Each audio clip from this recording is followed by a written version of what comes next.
5, 1 Tessalonicenses 5, 23 e 24. Diz assim: que o próprio Deus da paz o santifique inteiramente, que todo o espírito, alma e corpo de vocês sejam conservado irrepreensível na vinda de nosso Senhor Jesus Cristo. Aquele que os chama é fiel e fará isso.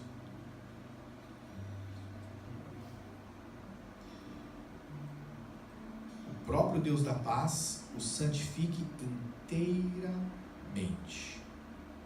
Guarde isso na cabeça de vocês. Cada nação, cada povo, ela tem uma característica diferente. Ela tem algo peculiar em si.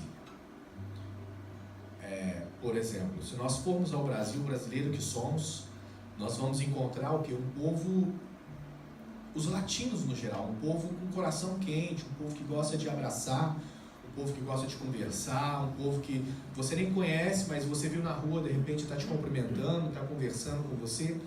A característica dos latinos, do povo brasileiro em si é essa. Um pessoal com coração mais quente, um pessoal com coração mais acarui, são mais falantes. Se nós trazermos, por exemplo, a característica do americano em relacionamentos, eu tive a oportunidade de estar com uns gringos, são muito gente boa, só que eles não têm essa espontaneidade de chegar e de abraçar. Eles até dão as mãos, dão aquele abraço, mas sabe aquele abraço meio robótico? É mais ou menos assim. Se você for trazer para o Japão e ver a característica do japonês, você vai ver que o japonês, apesar de todas as coisas, de todas as intempéries e falhas que todos nós temos, são pessoas muito organizadas, muito sistemáticas. Eles vivem de forma muito sistemática, eles são muito organizados naquilo que é proposto por eles. Eles são diferentes de nós. Às vezes eu até acho que o jeito deles é mais higiênico de ser, porque eles não chegam dando a mão para você. Eles simplesmente abaixam. Eles não entram com sapato dentro de casa. Quando você vai para o Brasil e passa um tempo aqui, e volta ao Brasil, você acha muito estranho você entrar de sapato. Você quase não consegue entrar de sapato dentro de casa. Eu andava descalço, porque eu não me sentia à vontade de andar de sapato dentro de casa. São características de cada povo. Cada povo tem uma característica diferente. Uma característica peculiar em si. É uma característica do povo de Deus, cara. Nós, dos filhos, que deve estar entranhado em nós. Quando as pessoas pensarem filhos de Deus, já tem que pensar santos. A santidade é uma característica peculiar, uma característica que deve reinar sobre nós, que somos filhos. Em 1 Pedro diz que Deus dando uma ordem através de Pedro: sede santos porque eu sou santo. Vocês têm que ser santos porque eu sou santo. Sabe aquele pai que fala assim: pô, eu sou honesto, eu ensino vocês a andar no caminho da honestidade, então vocês têm que ser honestos. Deus diz: eu sou santo, então vocês devem ser santos, andar no caminho de santidade e amor. E nesse texto que nós lemos, Paulo, escrevendo à igreja de Tessalônica, diz: o próprio Deus da paz o santifique inteiramente.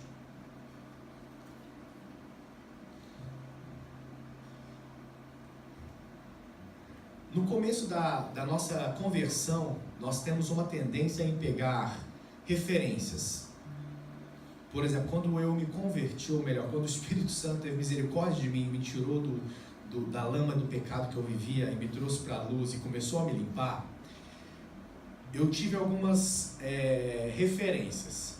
E a minha maior referência, por pelo menos assim, digamos, os primeiros 5 anos de conversão, foi o pastor Silas Malafaia. Quem conhece?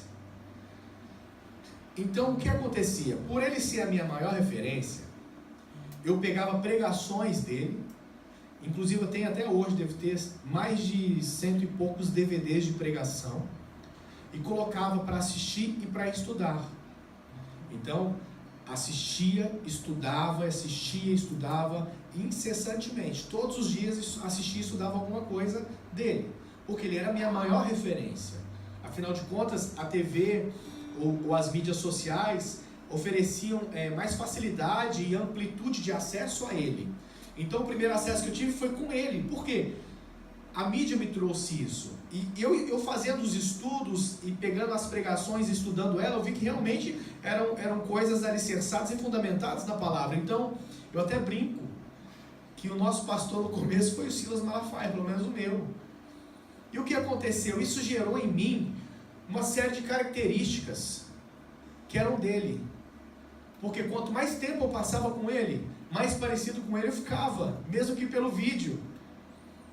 Aí uma vez chegou para mim uma pessoa e falou assim: você tem que mudar o seu jeito de pregar, porque você está parecendo com Silas Malafaia, e se você for desse jeito, você não prega aqui. Eu falei: tudo bem, eu não prego aqui então. Por quê? Porque eu não imitava o Silas Malafaia porque eu queria, porque aquilo já vinha de forma natural, por eu passar muito tempo observando ele, buscando os estudos dele. Sem querer absorver, eu absorvi as características do pastor Silas Malafaia. E o que acontecia? Eu estava me tornando uma cópia fajuta do pastor Silas Malafaia. Imagina eu, de terno e gravata, uma cópia fajuta de Silas Malafaia. Gente, Deus nos fez únicos e nos colocou uma identidade. Nós temos que entender e temos que conhecer qual é a nossa identidade. O mundo fala que eu sou evangélico. Outras pessoas me dizem que eu sou crente. Mas a minha identidade verdadeira é a identidade de filho. Ponto. Eu sou filho. Eu fui gerado no coração do Pai desde a criação e a fundação de todas as coisas. Eu sou filho e ponto final. Eu tenho que entender a minha condição de filho, a minha identidade de filho. Eu não sou crente, eu não sou evangélico, eu sou filho. A Bíblia não me chama de crente, a Bíblia não me chama de evangélico, a Bíblia me chama de filho. E eu, como filho, tenho a minha identidade. Eu tenho as minhas características. Deus me fez único para ser de forma especial eu. Então eu tenho que ser eu e não ser uma cópia fajuta de qualquer outra pessoa que eu gaste tempo. Porque querendo ou não, quanto mais tempo você gasta com uma pessoa, mais características dela você vai assimilando. Isso aí é espontâneo, é natural. Você não força.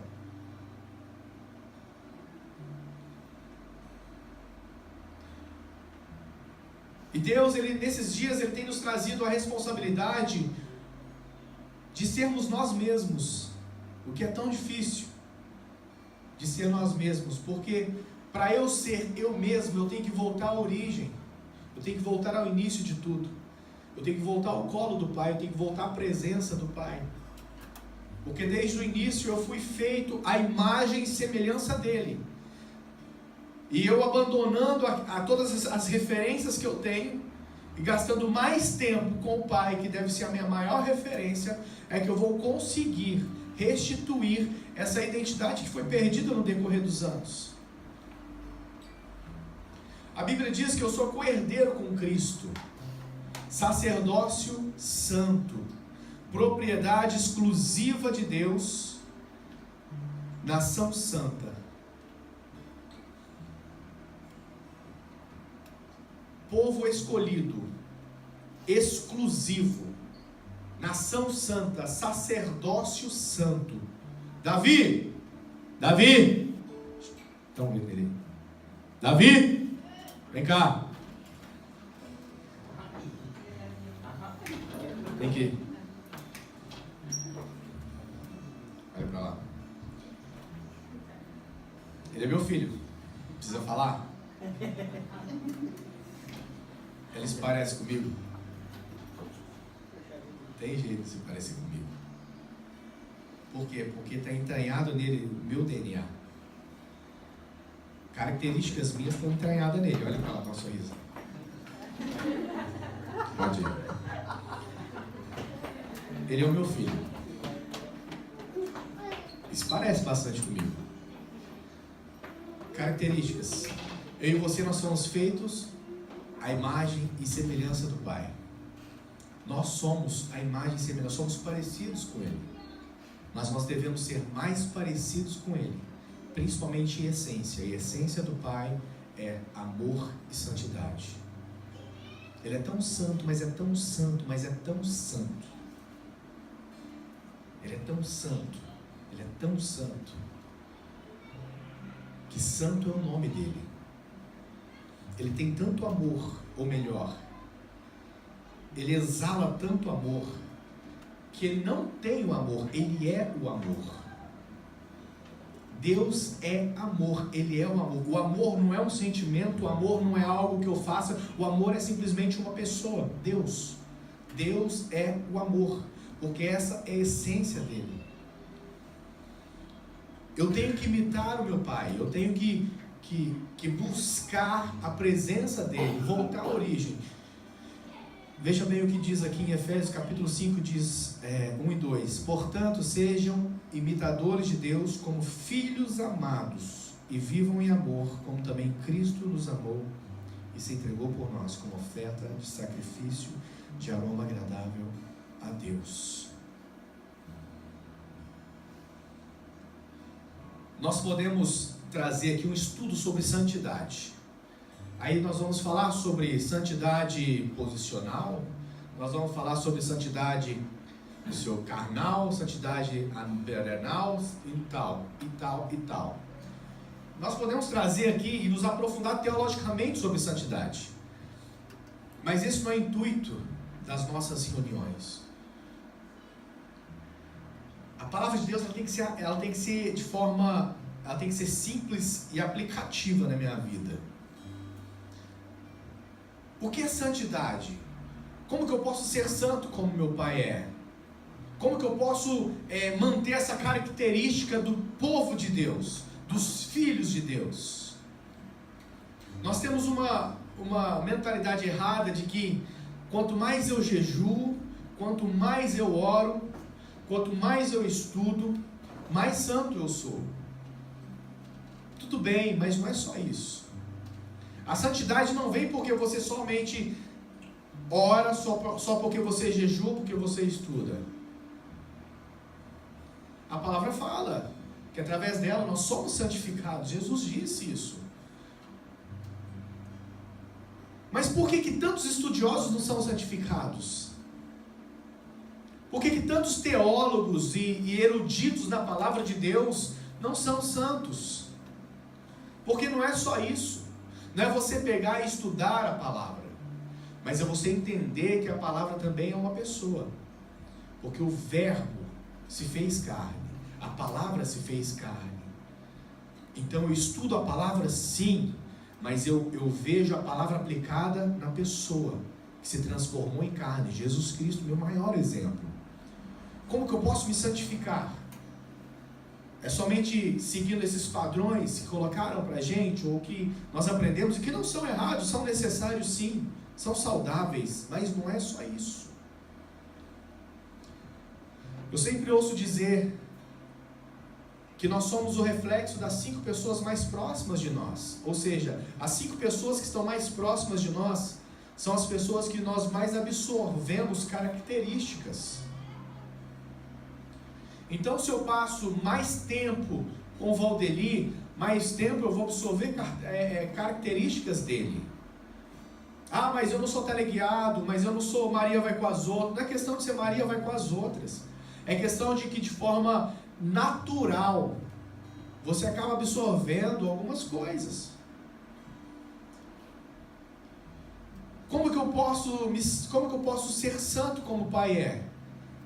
Indo para mais perto do Pai, gastando mais tempo com o Pai.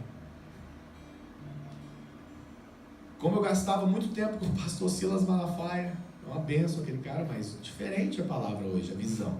Mas como eu gastava muito tempo com ele, acabava absorvendo muita característica dele. Como eu gasto muito tempo com A, B ou C, eu acabo absorvendo muitas características desses A, B ou C. Quando eu gasto muito tempo com fulano ou ciclano, eu acabo absorvendo muitas características desse ciclano e desse fulano. Não, mas isso não me contamina, não é questão de contaminar. É questão de quando você vê, já entranhou, já está lá. que eu posso ser santo? Voltando à origem, indo até próximo do meu pai, gastando tempo com meu pai, ficando perto dele, absorvendo as características dele, porque se ele é santo, eu gasto tempo com ele, eu vou me tornar santo. Deus vai me santificar com a sua presença. Como que eu posso ser santo? Estando aos pés do Pai. A presença do Pai vai santificar a gente. Quanto mais íntimo, mais santo. Quanto mais íntimo, mais puro. Quanto mais íntimo, mais eu entendo o coração do Pai. Quanto mais íntimo, mais eu conheço o propósito do Pai. Um exemplo. Quem é mais próximo da Luísa? A Jéssica aqui, por exemplo, e o Renato. Eu não vou conhecer os segredos do coração da Luísa, mas a Jéssica provavelmente conhece os segredos do coração da Luísa. Por quê? Porque ela é a pessoa mais próxima. Eu conheço a Luísa, talvez 10%, a Jéssica conhece a Luísa, talvez 90%, porque 10% estaria escondido. Mas ou seja, a Jéssica conhece muito mais, porque ela passa mais tempo, tem mais intimidade com a Luísa. O que nós vemos hoje são pessoas que não dedicam tempo ao Pai, não conhecem o propósito do Pai, não conhecem o coração do Pai. Mas nós, como filhos, nós temos que ser próximos, nós temos que ser íntimos, nós temos que estar junto com Ele. E a simples e doce presença dEle vai nos santificar. E esse tempo que nós gastamos de intimidade com Ele, Ele vai revelar a nós os seus propósitos, vai falar conosco coisas que estão no coração dEle, vai revelar coisas para nós que não vai revelar para aqueles que não têm comunhão e intimidade com Ele. Vocês estão comigo? Estão me entendendo? Quanto mais próximo do Pai eu estou, quanto mais próximo de Deus eu estou, mais santo eu fico. Quanto mais íntimo, mais segredos, mais propósitos o Pai vai me revelando. A santidade, ela não gera simplesmente pureza, mas ela gera o amor. Porque é como se fosse um centro, é você andar em santidade e amor. Essa proximidade do Pai, ela te santifica, mas não te santifica à toa, ela te santifica para que você se transforme tudo isso em amor.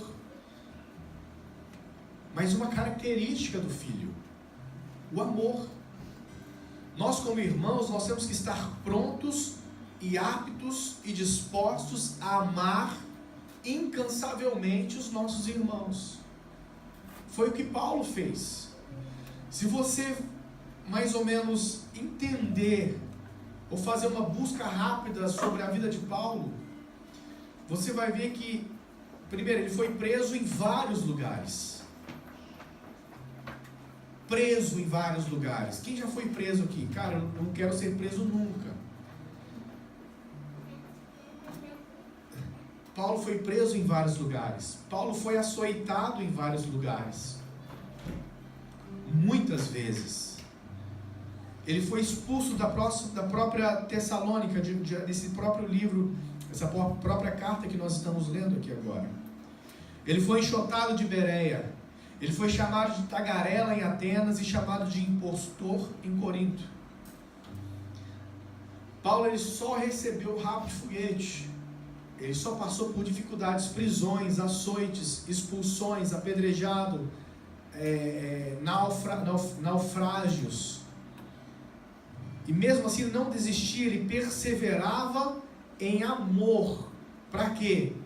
Para instruir os filhos, os irmãos que Deus havia concedido a ele. Todo o esforço de Paulo foi para pregar o Evangelho e alicerçar os seus irmãos na fé. Todo o esforço de Paulo para sobreviver e para vencer todas essas intempéries que a vida lhe concedeu, foi por amor ao próximo. Só por amor ao próximo.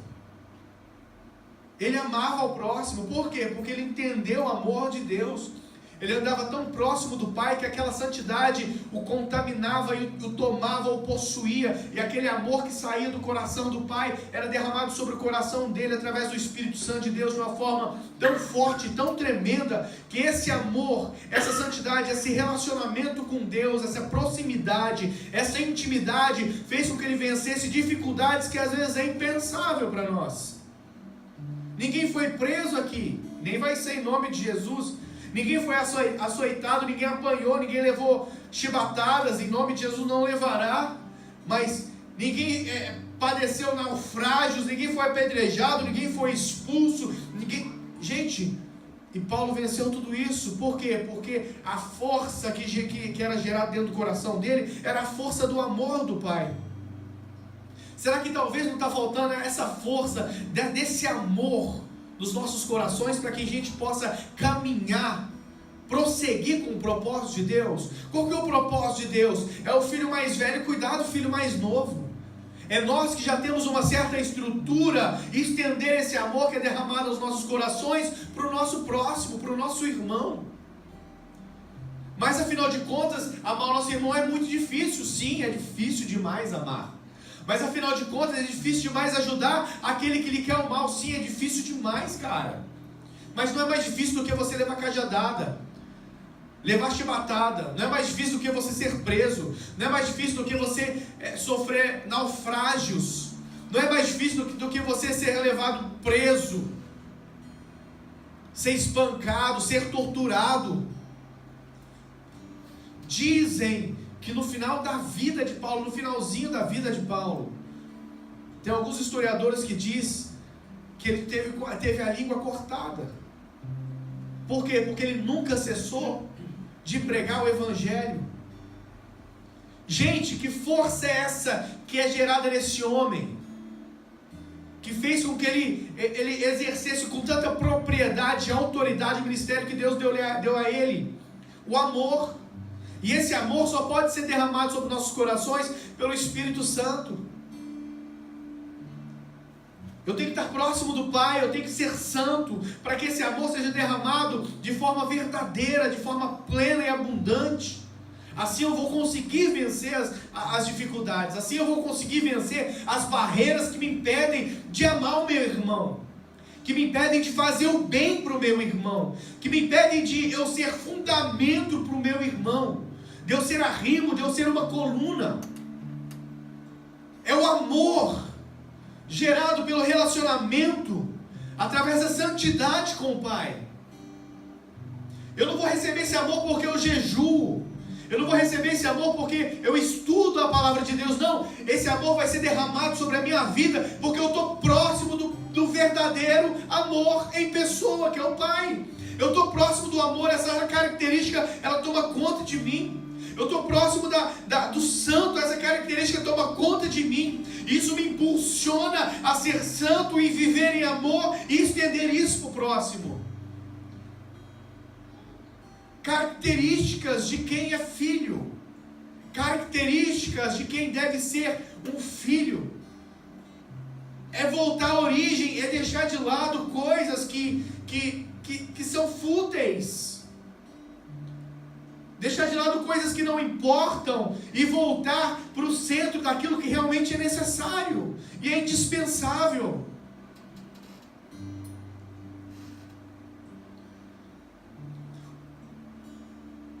Deus quer mudar uma realidade no nosso meio. Quando eu digo no nosso meio, no meio da igreja de Cristo. Qual que é essa realidade? A realidade são filhos mais velhos matando, assassinando os filhos mais novos. E quando eu digo isso, eu não digo somente de pessoas para pessoas, mas eu digo de instituições para instituições também. É a igreja maior querendo matar a igreja menor. É a igreja que tem mais força, mais recursos, mais poder econômico, querendo matar aquela igrejinha que é menor, que tem menos recursos, que tem menos força. É o irmão que tem mais conhecimento querendo matar aquele que não tem conhecimento. Afinal de contas, aquele que não tem conhecimento, que não conhece a Deus, que não tem intimidade com Deus, é um vacilão. E eu não sou um vacilão, eu sou um cara muito santo, eu sou um cara muito estudado, eu sou um cara muito poderoso. Nós devemos ser poderosos em obra mediante o amor. Nós temos que não matar o irmão mais novo, não matar o próximo, mas ser uma força que vai levantar esse irmão. Nós temos que usar esse amor para receber esses irmãos mais novos. Como eu disse a semana passada, tempo de igreja não tem nada a ver. Eu posso ter tido 30 anos de igreja e ter vivido 30 anos na cegueira, ter vivido 30 anos de forma errada, ter vivido 30 anos de forma cega. Eu posso ter 15 anos e ter andado 15 anos por caminhos errados. Quando eu digo caminho errado, não é ter andado errado, é ter andado no caminho errado. O que é caminho errado? Caminho errado é aquele caminho que Deus falou que não era para eu andar. Nem sempre o caminho que Deus pede para eu não andar é o caminho errado.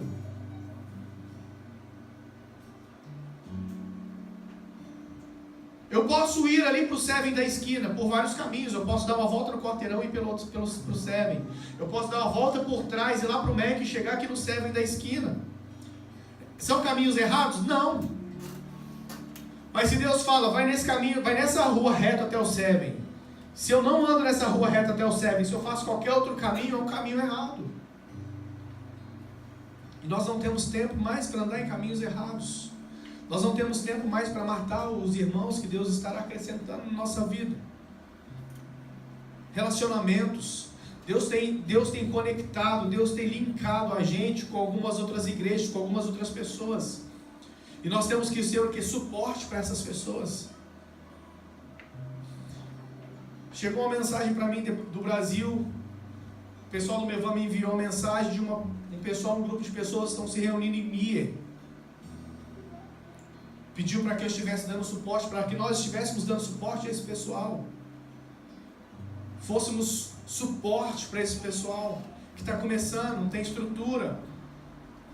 Já eram crentes, mas nunca exerceram papel de liderança. Já desenvolviam, mas já faziam parte da igreja de Cristo, mas não tinham trabalho, nunca presidiram um trabalho, nunca estiveram à frente de um trabalho. E quando eu mandei um e-mail para essa pessoa, para esse pessoal lá, foi uma felicidade. A pessoa estava eufórica, estava foita. Nossa, que felicidade! Agora, perdão, é porque eu estou muito feliz de saber que eu tenho alguém que pode me ajudar agora. Deus nos conecta a pessoas para que nós possamos ajudar essas pessoas, para que nós possamos compartilhar aquilo que Deus já nos deu. Deus nos coloca pessoas para que nós possamos acrescentar na vida delas. Quem lembra a história de Caim e de Abel? Caim ofereceu um sacrifício, o sacrifício não foi recebido pelo Senhor.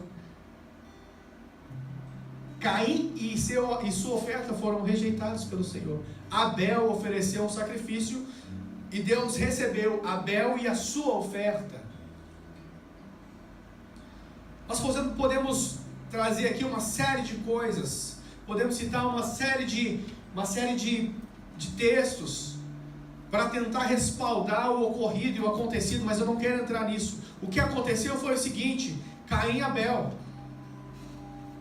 Caim olhou seu irmão ofereceu algo para Deus, Deus recebeu. Ao invés de Caim se alegrar e corrigir o erro, pô, se Deus não recebeu a minha oferta e a mim, então eu vou prender com o meu irmão, porque Deus recebeu o meu irmão e a oferta dele com alegria. Então, mano, o que aconteceu, cara? Deus recebeu a sua oferta, Deus recebeu você e a sua oferta com alegria. Poxa, Abel, o que você fez? Me ensina. Não, Caim não fez isso. Caim viu que Deus recebeu Abel e oferta com alegria, pegou e matou Abel. Essa é a realidade hoje que nós encontramos aí fora.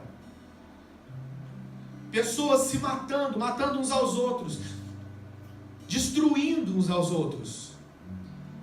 Não, mas eu não faço isso. Você faz. Você faz quando você fala mal. Você faz quando você faz fofoca. Você faz quando você quer destruir ao invés de construir. Quando você joga situações para trazer dissensões, trazer divisões, trazer confusão. Claro que você faz. Claro que eu faço. Nós somos uma geração que mata. que está matando aqueles que Deus está recebendo.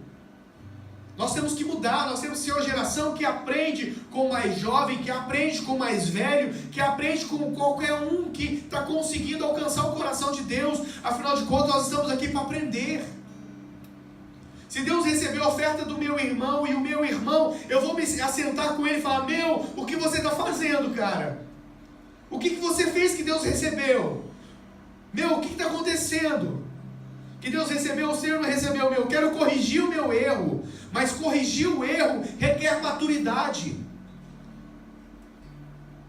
Requer hombridade para reconhecer, mas maturidade para você resolvê-lo, para você saná-lo, para você corrigi-lo. Só corrige erros quem é maduro. E nós estamos andando num momento de maturidade, e é o momento hoje de exercermos essa maturidade. Como? Reconhecendo não somente os nossos erros, porque reconhecer, se eu sou homem eu reconheço, mas eu tenho que ter maturidade para corrigi-lo. Mano, cara, eu ofereci um bagulho e não deu certo para o Senhor, me ensina aí, velho, o que você fez? Eu fiz isso, beleza, então eu já não vou cometer os mesmos erros, vou fazer igual meu irmão fez, fiz isso. Pô, Deus recebeu, cara. E agora o que eu faço? Mano, agora você gasta tempo com ele, fica na presença dele, entendeu? Chega perto dele, abraça ele, ora, conversa, troca umas ideias, porque Deus vai transferir o coração dele para você. Pô, que bacana, então eu vou orar a Deus, vou gastar tempo com Deus, para que Deus transfira o coração dele para mim. Nós temos que ser uma geração que impulsiona os mais jovens, que impulsiona os filhos mais novos. Eu não estou falando sobre idade, eu não estou falando sobre tempo de igreja, eu estou falando daquelas pessoas que necessitam. Talvez o filho mais novo está na igreja faz 15 anos, e ainda não entendeu sobre o amor, sobre a santidade, sobre o sacrifício.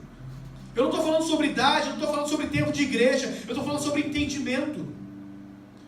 Irmão mais novo é aquele que não tem maturidade, e que precisa ser suportado na fé, em amor. Então seja esse o suporte para esse irmão, em amor. É difícil? Claro que é, cara. Claro que é, Paulo que o diga. Não é fácil. Não é fácil. Porque nós também estamos sendo trabalhados. Mas no final das contas vale a pena. Porque foi Deus que nos ensina isso. É o Pai que nos pede isso. Para acolher os nossos irmãos mais novos. Para ser suporte para eles. Para ensinar que santidade não é só orar e jejuar. Não existe uma fórmula mágica para ser santo. Você não consegue se santificar.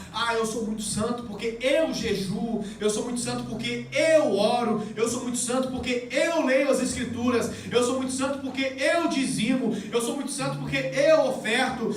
Cara, você não tem o poder de se santificar, velho. Quem te santifica é o Espírito Santo de Deus. Isso só vai ser possível se você estiver perto do Pai, próximo do Pai, junto do Pai. Ele vai transferir esse coração para você, e como o Pai é santo, você vai se tornar santo. E como o Pai é o próprio amor, esse coração vai ser transferido para você, e você vai ter um amor, um amor gigante no seu coração também, para suportar o mais fraco. Mas nós temos que entender que as coisas não são sobre nós. Não é eu, não é você, é em Deus, é em Cristo, é para o nosso Pai, é tudo por Ele, para Ele, através dEle, por Ele autoridade,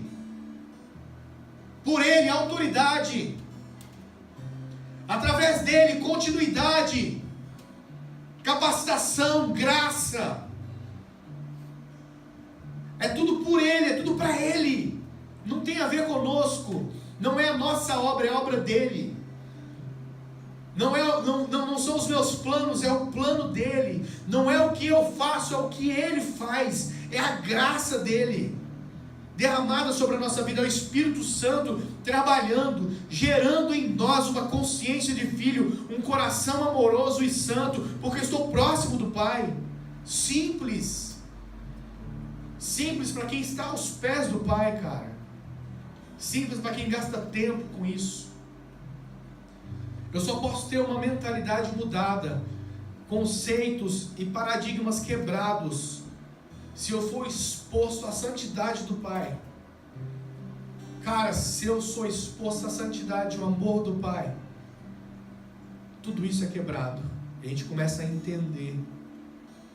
Nós conseguimos discernir muita coisa. Nós começamos a observar os passos que nós demos errado. Nós começamos a observar os caminhos que nós pegamos errado. E bate aquele arrependimento, fala, cara, por que eu fiz isso? Agora fica aquele sentimento de você querer correr atrás do prejuízo. Mas aí o Espírito Santo vem e fala, cara, é devagar, é passo por passo. É tijolo por tijolo que é construído. A construção é dessa forma. É tijolo por tijolo, é passo a passo, é devagar e sempre. É alicerçando, é fundamentando, é gastando tempo, é tendo a mentalidade sempre mudada e transformada pela renovação do nosso conhecimento que vem do coração do Pai, que vem da voz do Pai, que vem da palavra do Pai. Vamos ser uma geração, não uma geração de Caim que mata o irmão, que mata o mais próximo, que fala bonito, que trabalha, que oferta, que está presente na igreja, mas que tudo isso não gera vida. Tudo isso acaba gerando morte. E como que pode gerar vida? É eu chegando e gastando tempo com o autor dela, com o autor da vida, o santo, com o amor. Sejamos uma geração que estende a mão aos mais novos. Sejamos uma igreja que estende o amor aos filhos mais novos. Amém? Vamos ficar de pé.